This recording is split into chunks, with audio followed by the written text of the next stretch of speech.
Langsung aja kita panggil ke atas panggung ya. Kang Adi Panuntun juga Teh Anggi Friska.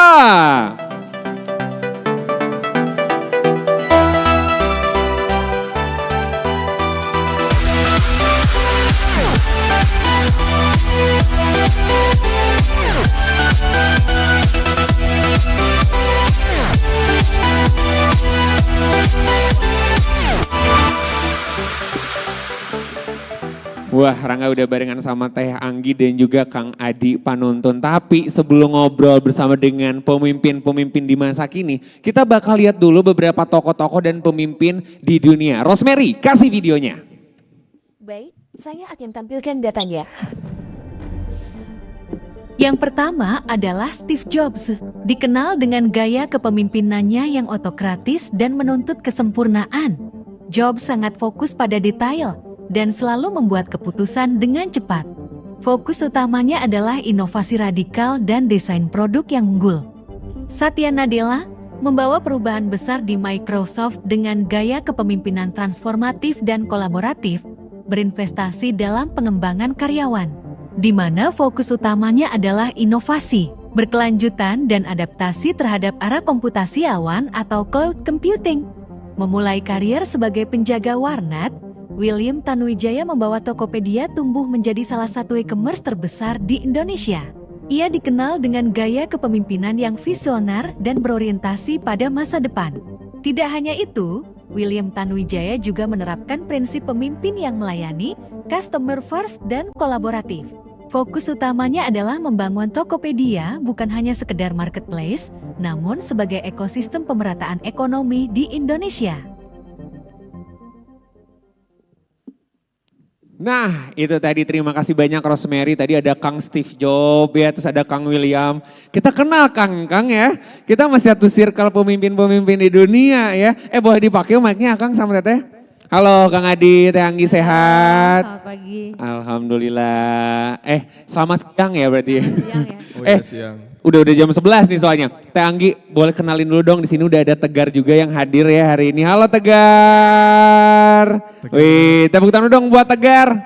Wih, mantap. Kemarin sempat sampai ke luar negeri Teh sama Tegar ya? Kemana itu kalau boleh cerita dikit? Ya cerita sedikit, sebetulnya perjalanan Tegar ini kita memulainya dari Iran. Penghargaan pertama kali di film Tegar itu ada di Iran, penghargaan CIFES. CIFES itu salah satu organisasi terbesar yang mengurusi festival film anak. Jadi beberapa concern festival film anak adalah kenapa harus ada, karena itu adalah satu bagian investasi untuk mengubah pola pikir masa depan. Investasi pemikiran ke anak-anak. Jadi anak-anak dilibatkan untuk menonton film dari berbagai budaya. Terus kedua Cina, Cina Tegar juga dapat Best Actor. Wow, mantap. Di keren. Cina Tegar dapat Best Actor. Di Rusia, kita dapat Best Film. Di Rusia kita dapat Best Film. Terus di Turki. Di Turki kita dapat kehormatan, jadi 2 kali kita diundang bolak-balik karena filmnya pengen dikelilingin ke anak-anak di Turki. Itu di Turki. Terus beberapa negara lainnya kita sampai di 24 negara di internasional. Filmnya diputar, tapi aku dan Tegar sendiri mungkin kami 12 negara, Tegar 4 negara, 5 ya. Tegar 5 negara di Cina, Turki, Amerika sama Jepang. Di Jepang kita juga dapat award, salah satu festival bergengsi untuk anak-anak. Itu sangat menarik sekali karena hampir semua terlibat, dan di International Children Film Festival namanya Kineko. Itu juga salah satu hal yang ya paling bergengsi lah di Jepang. Gitu. Keren. Sampai ke luar negeri ya, ini film Tegar keren, dari 2022 perdana tayangnya ya? Betul. Betul ya? Betul. Aku kebetulan sudah 2 kali nonton Teh aku nih. Next nungguin Tegar Maira. Aku pengen nanya ke Kang Adi dulu nih. Siap. Wih, luar biasa, video mapping akhirnya Kang saya melihat di RRI Bandung ada video mapping. Kang penasaran, ini video mapping pertama kali Akang bikin ini sama tim teman-teman itu gimana Kang? Di tahun berapa juga awalnya? Di tahun 2010, Oke. bulan Maret, yang merupakan bagian dari riset disertasi saya waktu itu dapat kesempatan, dapat beasiswa ke Inggris. Dan saya melihat ada satu fenomena teman-teman visual jockey ya, istilahnya dulu visual jockey yang di night club di sana itu mulai mengeksplorasi teknik proyeksi gambar menggunakan proyektor yang besar, tapi ditembakannya ke backdrop panggung DJ gitu. Oke.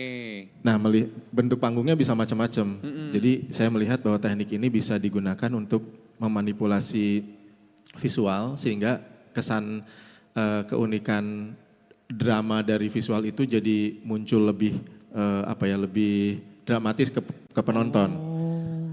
Nah, lalu saya teringat kan kita juga budayanya layar tancap ya. Gitu. Iya. Pertunjukan keliling layar tancap, kalau 17-an Tegar udah layar tancap belum? Oh, bioskop ada Kang. lagi besok mah. Ya, dan termasuk juga pertunjukan wayang, itu kan juga memanfaatkan manipulasi visual, light shadow ya, bayangan dan cahaya. Dan juga teringat kembali kepada sejarah lebih jauh lagi, sebenarnya Candi Borobudur, Candi Prambanan, dan banyak gua prasejarah di kita itu memanfaatkan proyeksi gambar. Kan candi itu sebenarnya relief yang diproyeksikan ke dinding. Reliefnya itu sebenarnya adalah sebuah adegan yang bercerita, yang ada sekuensnya gitu. Makanya kalau kita berjalan mengelilingi Candi Borobudur, harus mengikuti aturan pradaksina. Pradaksina itu melawan arah jarum jam. Jadi kalau naik dari lantai 1 sampai lantai atas, bahu kita ada di sebelah kiri, reliefnya ada di sebelah kiri kita. Nah, kita jalan gitu. Nah, kalau jalan begitu kita bisa akan memahami cerita yang diceritakan oleh relief itu. Jadi relief itu bukan hanya hiasan, tapi ada maknanya dan ada cara untuk kita harus berkeliling untuk bisa mendapatkan makna dari ceritanya. Nah, ini banyak yang belum tahu. Wayang juga sama. Nah, apa hubungannya dengan layar tancap dan wayang dan relief candi dan video mapping? Akhirnya ke mapping ya. Nah, pas lagi di Inggris itu saya kemudian jadi terpancing untuk melakukan riset disertasi saya. Bagaimana caranya teknik proyeksi digital masa kini ini bisa belajar dari teknik proyeksi masa lalu untuk kemudian saya implementasikan di Indonesia untuk mengomunikasikan kepada masyarakat banyak yang memang biasanya literasi masyarakat kita itu kan lebih senang menonton daripada membaca. Berarti cara nonton atau cara membacanya kita ubah menjadi cara menonton, tayangannya menarik, isinya edukasi sejarah, lalu kita proyeksikan di sebuah bangunan yang besar atau bahkan bisa pohon juga dan apapun objeknya. Jadi yang dari tadinya teknik proyeksi ini rame di night club di Eropa sana, kita bawa ke ruang publik di Indonesia, di depan Museum Fathahillah, kita proyeksikan gambar, di depan Candi Prambanan, di depan pohon-pohon ya. Makanya tadi ada hutan menyala juga, itu adalah salah satu cara kita membuat layar tancap atau wayang atau seni proyeksi di pahatan candi dalam konteks yang lebih modern. Dari situ sebenarnya awalnya itu dulu. Oh, awalnya di situ Begitu, dan sampai ya. sekarang banyak banget penikmatnya juga gitu ya. Iya, betul. Keren banget jujur. Tapi kalau masuk ke tema kita nih, soal tema kepemimpinan di masa kini. Dan Akang sama Teteh ini kan udah ada di bidangnya masing-masing di teknologi dan juga di dunia kreatif film gitu. Sebagai seorang pemimpin itu kayak gimana kalau ngelihatnya di masa kini? Apakah beda atau susah atau malah lebih seneng gitu loh? Gimana Kang? Ya, sebenarnya buat pelaku kreatif, pekerja kreatif semacam saya dan Cumit ya gitu. Oh ya, panggilannya Cumit. Emang kebetulan sudah kenal ya? Sudah kenal karena itu. Film Tegar, ya kan? Film Tegar gimana Cumit? Di film Tegar itu ada hutan scene menyala hutan ya? menyala. Oh yang Scene itu hutan ya, menyala. yang di ending kan? Iya. Iya, Oh. betul. Dan video klipnya juga di Iya. Kalakin ini. Di video klip yang Brand video Bermimpi. klipnya Tegar itu di fasilitas imersif Kalakini nanti yang kami buat juga waktu dulu di Bandung di PVJ tapi sekarang udah nggak ada. Dan film Tegar itu sendiri beberapa adegannya itu di take di hutan menyala. Oh iya, Ya. penonton tuh. Oh, nanti yang belum nonton coba tonton ya. Pasti bakal, Ya. oh ini yang diomongin tuh. Bagus banget, jujur bagus banget. Betul, Lanjutkan. saya juga semalam sama anak saya baru nonton lagi. Dan anak saya sampai nangis keluar dari bioskop dulu. Saking adegannya Tegar sama Pak Deddy Miswar, kakek dan cucu itu sangat mengharukan. Tegar, kamu berhasil bikin anak saya menangis dan merasakan betul pesan yang disampaikan oleh filmnya. Oh, Jadi sempat keluar dulu dari bioskop semalam itu. sempat keluar dulu ya? Keluar dulu. Apa beli popcorn? Menenangkan diri dulu. Anak saya 8 tahun, anak Oke. SD kelas 2 8 tahun. Keluar dulu supaya nggak terlalu mengganggu penonton di dalam. Setelah keluar saya tanya, Tesla kenapa menangis? Jadi dia begitu merasakan posisinya sebagai Tegar, kehilangan kakeknya kan di situ pas adegan kakeknya meninggal pas tidur ya. Jadi spoiler deh ini. Tapi Nggak apa-apa, biar penasaran. Kemudian setelah itu mau masuk lagi dulu belum? Udah mau masuk lagi belum? Enggak, katanya belum kuat. Ya udah saya ajak berkeliling. Nah, ketika berkeliling dulu di luar bioskop dia bercerita dia bisa kemudian menceritakan hal-hal yang di kegiatan di kehidupan ini betapa sosial itu ternyata ada yang begini, ada yang begitu, tidak semuanya bisa bahagia dan normal seperti pada umumnya dan itu menurut saya edukasi yang sangat bagus masuk ke anak-anak gitu. Keren sampai nangis ya. Iya benar. Saya kira nangis karena itu buatan bapak ya yang di ending gitu. Kirain terharu. Belum sampai ke belum adegan sampai itu. sana ya udah nangis. Dan kira-kira. alhamdulillah udah kembali kuat mentalnya terus dia ngajak masuk lagi. Aku pengen nonton lagi tapi nontonnya di pinggir ini di di tempat pintu bioskop. exit ya? Iya, di pintu exit. Jadi nontonnya sambil Ya gini. ampun. Takut sedih lagi tapi lama-kelamaan kemudian dia berani lagi. Dan itu menurut saya proses yang sangat luar biasa ya buat seorang keren anak banget mendapatkan pesan. Mantap banget. Itu pas banget buat pemimpin-pemimpin kan harus memiliki rasa empati seperti itu juga ya Kang. Betul. Nah kalau ngomongin pemimpin lagi, dari Teh Anggi dulu ya Teh, kalau untuk pemimpin di masa kini apalagi Teh di dunia film gitu, memimpin Gen Z milenial gitu. Bener kan? Gimana sih Teh kalau boleh tahu ada nggak struggle-nya apa kayak gitu? Ya kalau bicara soal memimpin itu kadang-kadang ini ya, jalur film atau jalur konten ya. Kalau kita bicara konten yang saya pilih itu juga tidak masuk ke arus utama. Jadi kalau kita bicara arus utama, ya arus utama yang mungkin kalau lagi laku apa, perusahaan film bikinnya apa gitu. Nah sementara saya memutuskan dari 2014 sebetulnya bagaimana membawa narasi spirit Indonesia. Gotong royong itu bagian dari kebudayaan sebetulnya. Ketika kita membicarakan, maksudnya film sebagian lekat untuk membicarakan kebudayaan atau budaya, itu ya lekat dari isi filmnya. Karena film buat saya itu cermin. Jadi kayak kita bayi, kalau kita belajar pertama kali ngelihat itu kan mata kita. Kita belajar dari matanya dulu. Kita belajar dari rasanya kita gitu. Kita nggak langsung ngedengerin orang ngomong apa enggak, tapi dari mata gitu. Jadi saya ngelihat bahwa peran film itu sangat penting untuk membangun mindset, kreativitas, cara pandang, sehingga ketika kita mau melahirkan generasi masa depan, mau yang seperti apa, itu dilihat dari film seperti apa yang ditontonnya atau materi audiovisual apa yang ditontonnya. Karena setelah perjalanan yang cukup panjang belajar dari film Tegar juga yang akhirnya membawa saya ke internasional, di luar sana itu cukup ketat media-media atau audiovisual yang khususnya apalagi Cina mereka punya satu forum besar yang membicarakan bagaimana film anak itu juga diberikan. Bagaimana film-film yang akhirnya membentuk mindset untuk masyarakatnya. Jadi tantangannya adalah regulasi.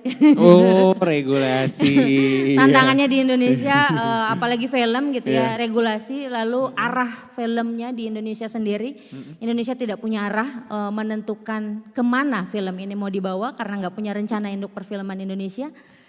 Jadi itu yang juga cukup rumit karena kita nggak tahu sebetulnya negeri ini mau bawa filmnya kemana. Jadi mau mendukung film yang seperti apa, mau mendorong film-film dengan narasi apa, itu kan sebetulnya bisa dibicarakan bersama. Gitu. Karena film, kalau kita bicara soal film, calon. Kita bilangnya new economic growth. Jadi, dari hulu ke hilir sebetulnya semuanya ada di situ. Pakaiannya, bagaimana cara berpakaian, bagaimana cara berkomunikasi, juga, bagaimana nilai-nilai empati itu sebetulnya muncul dari film itu. Jadi tantangannya adalah ya menciptakan tren baru dari tontonannya. Karena buat film Tegar sendiri, film Tegar itu pada saat regular time tayangnya cuma 56.000. Oh ya. Ditonton sama pasar itu cuma 56.000. 3 hari, 4 hari turun, tapi kita nggak mau nyerah. Kita cari solusi, kita lawan tantangannya gitu ya, kita hadapi tantangannya. Sekarang penonton film Tegar total penonton 1,7 juta dan masih ditonton sama anak-anak. Dan masih ongoing terus juga ya. Ya, keren. Bentar nih Teh. Aku pengen sapa-sapa juga, pengen ngobrol sama Tegarnya ya. Boleh ya Tegar ya. Wih, Muhammad Adivi ya. Aldivi Tegar Rajasa. Wih, gokil. Tegar, gimana sih perasaannya Tegar sampai dari pertama menjadi aktor, terus sekarang udah ke luar negeri, bahkan sekarang mau tayang film keduanya Tegar ya, Teman Tegar Maira, betul. Gimana perasaannya Tegar? Boleh ceritain dikit gak nih? Ya perasaannya sih, pengalaman pertama Tegar buat main film. Awalnya Tegar masih ragu-ragu buat main film karena takut filmnya jelek atau gimana, tapi Tegar mau mencoba, Tegar latihan terus, dan akhirnya Tegar bisa keliling ke luar negeri. Wih, keren. Buat yang belum tahu, Tegar ini adalah atlet renang juga, tahu? Bener ya Tegar ya? Iya. Jujur aku pas nonton nih Teh, pas nonton ada adegan, spoiler dikit boleh, ada adegan Tegar renang, aku kayak wah hebat banget jujur. Kamu sampai sekarang tapi masih untuk berenang ya masih? Masih. Wih keren, tapi cita-cita Tegar goals pengen jadi apa sih selanjutnya? Film, udah renang, berprestasi juga, ada lagi yang pengen digapai apa? Belum tahu. Yaudah kita doain yang terbaik buat Tegar, tepuk tangan dulu buat Tegar, keren banget. Makasih ya Tegar ya, makasih Bu. Wow, keren sekali jujur ini Akang Teteh yang ada di depan ini. Tadi mungkin kalau yang bisa aku ambil ya, jadi di mana kakak-kakak ini tuh menjadi seorang pemimpin dimulai dari rasa ingin ngasih pesan gitu dan juga sebuah tren baru dan juga inovasi baru ya. Kita bakalan lanjut buat talk show tapi kita bakal buka pertanyaan buat teman-teman Akang Teteh yang ada di sini ya. Boleh dibantu sama MC kita ada Raya Alifa. Rangga, halo semuanya. Kita bakalan masuk ke sesi tanya jawab ya Rangga ya? Yes, betul. Oke, tapi ini spesial karena yang bertanya ini juga akan mendapatkan goodie bag, mendapatkan hadiah ya. Oke, ini kita bakalan cek dulu nih siapa duluan. Oke. Akang pas banget di sebelah aku. Oke. Boleh berdiri Akang. Oke, namanya siapa Kang? Arifin Ilham. Panggilannya? Arifin. Oke, Kak Arifin apa nih yang pengen ditanyain ke narasumber kita hari ini? Pertanyaan saya, tidak jauh dari tema mengenai seni kepemimpinan dan strategi pemimpin. Bagaimana sih cara menjadi seorang pemimpin ketika kita punya rasa gak enakan? Terutama menjadi seorang sutradara kan yang mengarahkan pemain. Apalagi mengarahkan pemain tanpa harus menjadi seperti sosok yang keras gitu.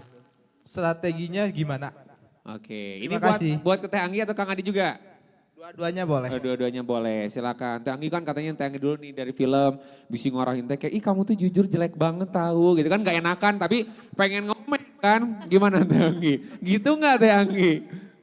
Dia ketawa. Enggak kayak gitu ya Teh Anggi, mana Tegar ya? Enggak kan aku gak galak. Iya, kalau menurutku sih sebetulnya yang paling perlu ditumbuhkan adalah kejujuran dan komunikasi. Karena tidak ada sesuatu yang perlu disimpan, tidak ada sesuatu yang perlu disimpan ketika butuh perbaikan. Karena pada akhirnya sesuatu yang menurut kita tidak enak ya kita harus bicara daripada kita membicarakan itu di belakang. Karena yang paling berbahaya dari satu komunikasi adalah komunikasi tidak tersampaikan dengan baik. membicarakan orang lain di belakang atau membicarakan kesalahan orang lain di belakang itu adalah satu potensi yang cukup besar untuk membuat jadi masalah. Jadi ternyata yang paling dasar problem utama itu adalah komunikasi.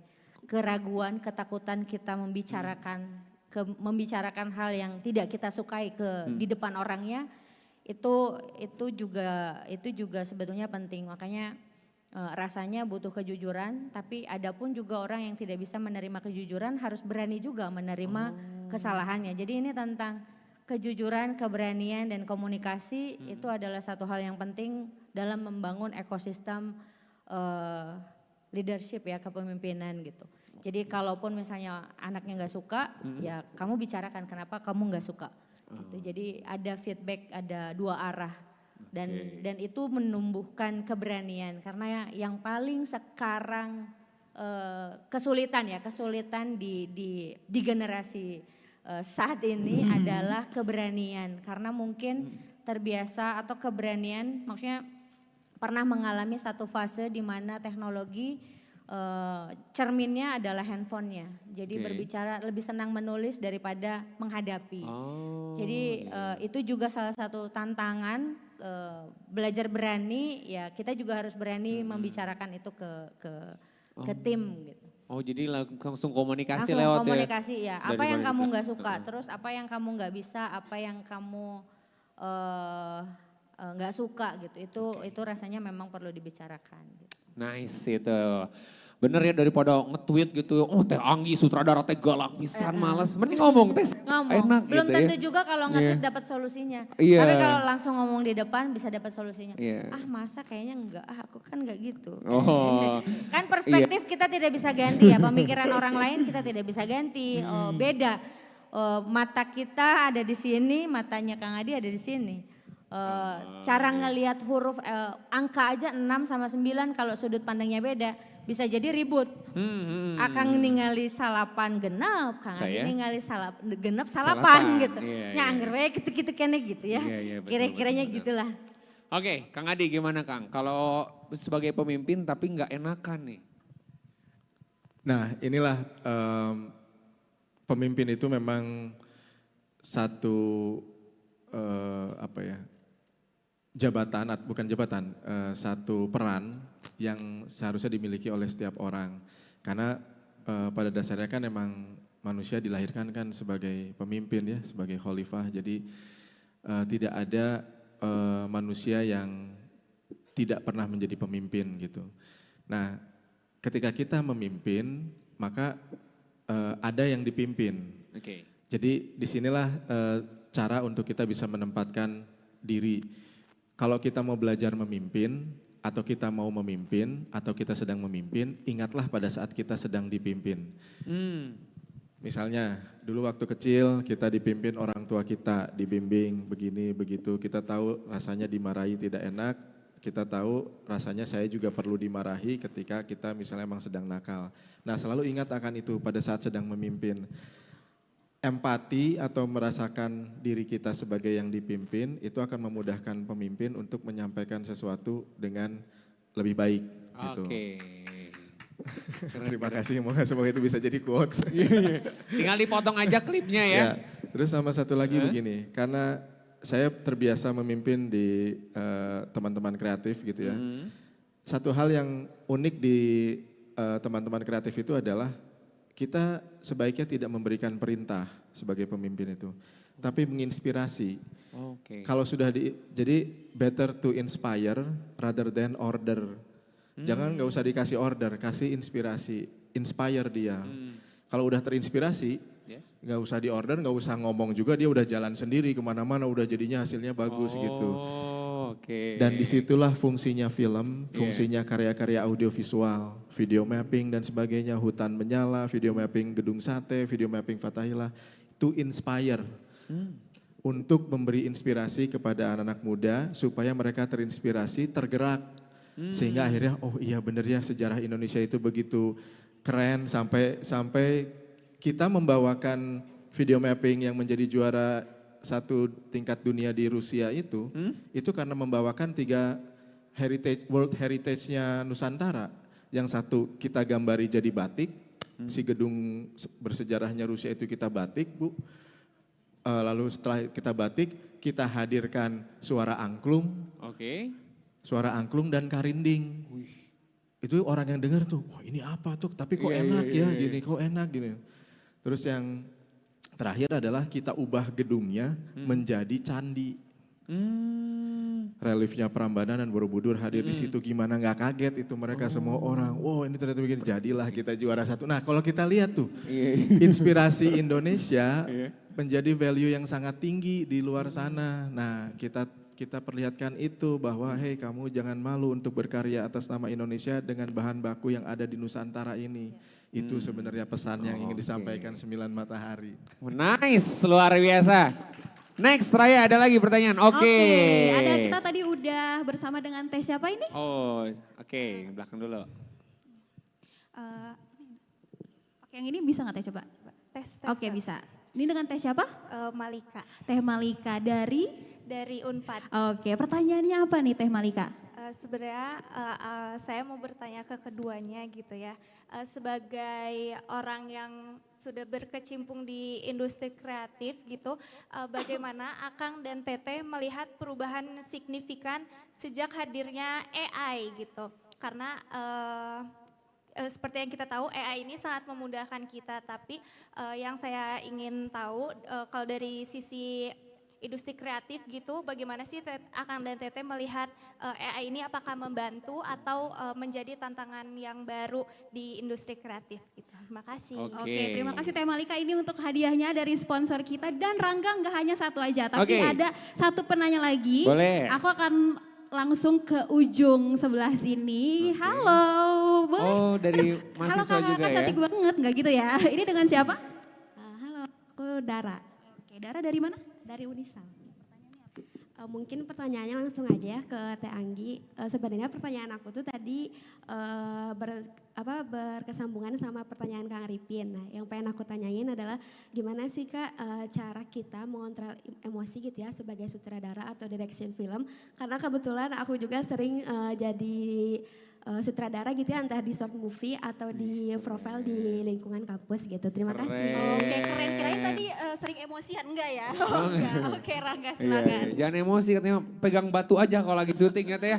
Ini pertanyaan buat Teh Anggi dan yang itu nanti boleh sama Kang mungkin dijawabnya ya. Dari Teh Anggi dulu Teh, gimana cara untuk menjaga tadi salah satunya adalah emosi gitu menjadi seorang sutradara gitu. Ya kalau mengelola emosi, saya sebetulnya lebih emosional jadi sinematografer daripada jadi sutradara. Karena ternyata ya menurut saya jadi sutradara itu perlu membawa suasana jauh lebih chill. Ibaratnya mau nggak mau emosi kita ya memang betul-betul harus dikelola secara manajemennya. Kalau kita marah ya memang kita harus simpan dulu marahnya, terus kita komunikasikan. Jadi dibanding saat saya jadi sinematografer itu saya lebih emosional dibanding saya jadi sutradara. Karena sutradara itu kayak konduktor, mengorkestrasi semua ide. Sutradara itu hampir bisa dibilang dia tidak punya ide secara keseluruhan. Dia punya visi besar tapi misinya dijalankan oleh para kepala-kepala divisinya. Karena kalau tanpa mereka kenapa di film itu sebetulnya kolaboratif karena semua punya intellectual property masing-masing.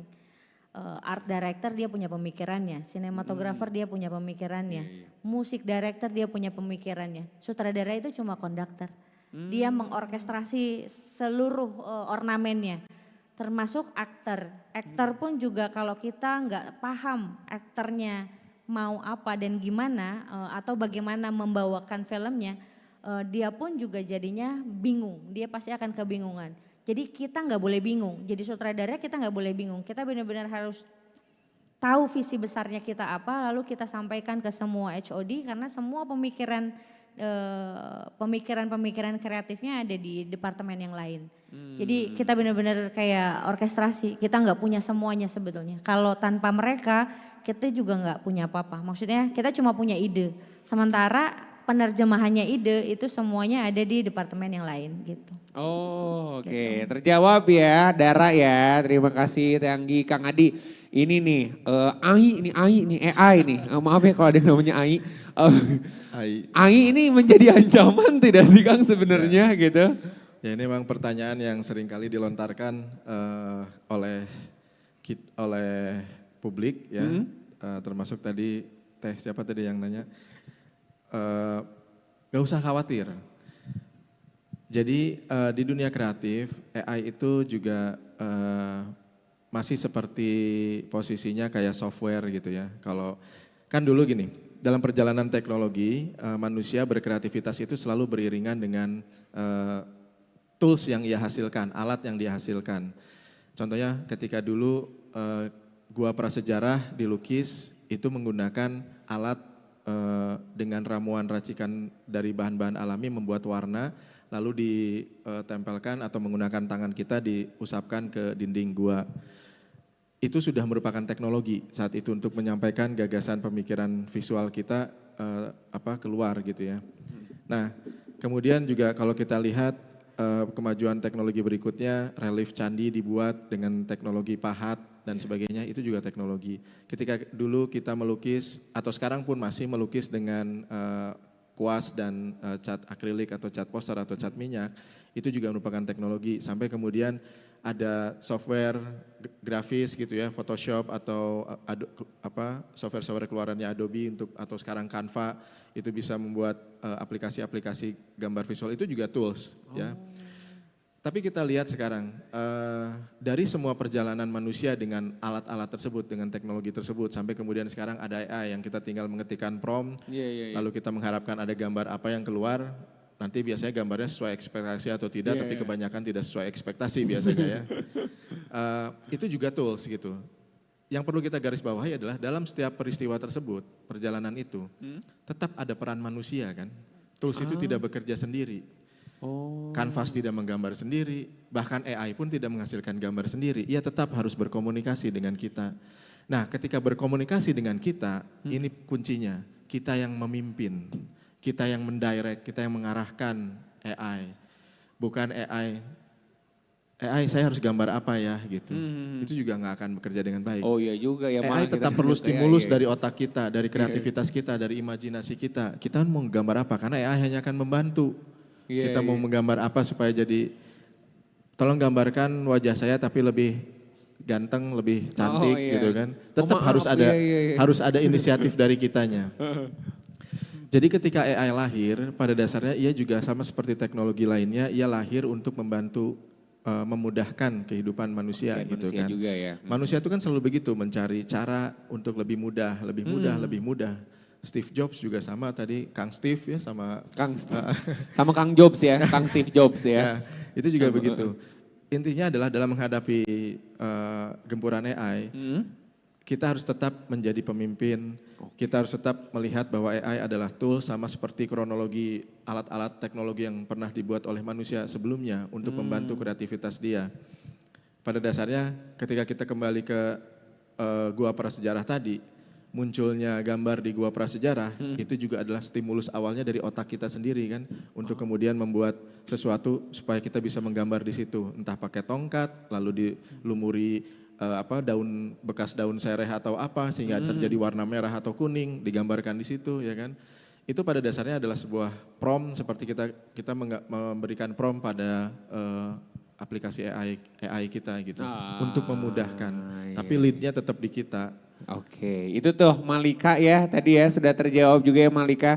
Jadi leadnya adalah kita dan kita adalah pemimpinnya gitu ya. Ini kayaknya yang suka nanya soal AI sih kayaknya sering curhat ke ChatGPT bener nih. Kayak aku tuh lagi sedih gitu. Kang, terima kasih banyak udah mau ngobrol di Kita Indonesia ya, tentang kepemimpinan di masa kini. Mungkin boleh closing statementnya singkat saja dari Teh Anggi dulu boleh?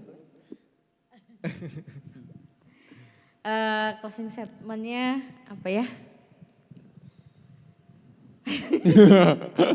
Dari saya dulu aja, mau saya dulu nih. Oh jangan dong. Oke, ya kadang-kadang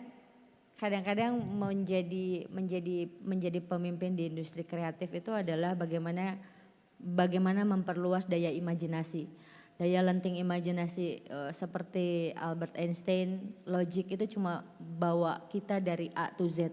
tapi imajinasi itu akan membawa kita kemana aja. Jadi buat saya hidup adalah perjalanan, lakukan perjalanan untuk kehidupan. Mantap, luar biasa. Terima kasih banyak. Nah untuk Kang Adi spesial pantun aja Kang Blangi. Nggak, quotes aja boleh, silakan Kang Adi, boleh closingnya. Kalau buat saya, dengan semua energi kreativitas yang saya punya ini dan teman-teman juga yang sudah bergabung di 9 Matahari dan seluruh komunitas kreatif di Bandung, kita ingin membawakan bahwa kreativitas bisa menjadi agent of change, menjadi agen perubahan, dan kita terpanggil untuk membawa perubahan yang baik bagi kota tempat kita tinggal ini, Bandung, yang penuh dengan permasalahan, tapi justru permasalahanlah bahan baku kreativitas. Karena semakin kita kepepet, semakin kita kreatif. Oh, bener lagi ya. Benar lagi. Ya, dan semoga energi kreatif ini tetap bisa menjadi modal utama bagi Bandung. Amin. Untuk terus menginspirasi Indonesia dan dunia, sama seperti Indonesia menggugat yang dibawakan oleh founding father kita, Bung Karno, yang tadi pidatonya disampaikan di awal. Bagaimana imajinasi dan kreativitas seorang Bung Karno menggugat dan itu kemudian menginspirasi seluruh Indonesia dan dunia. Semoga itu terus berlangsung sampai sekarang. Amin, ya Rabbal Alamin. Terima kasih banyak ya. Kang Adi terima kasih, Teh Anggi terima kasih banyak juga. Terima kasih buat teman-teman yang udah nyimak juga. Semoga kita tunggu next kolaborasi antara 9 Matahari, Teh Anggi juga film dan juga RRI ya. Amin. Terima kasih banyak sekali lagi tepuk tangan buat Kang Adi dan juga Teh Anggi. Selesai sudah di sesi talk show kali ini. Terima kasih aman Kang. Kita akan kembali ke MC kita Raya Alifa.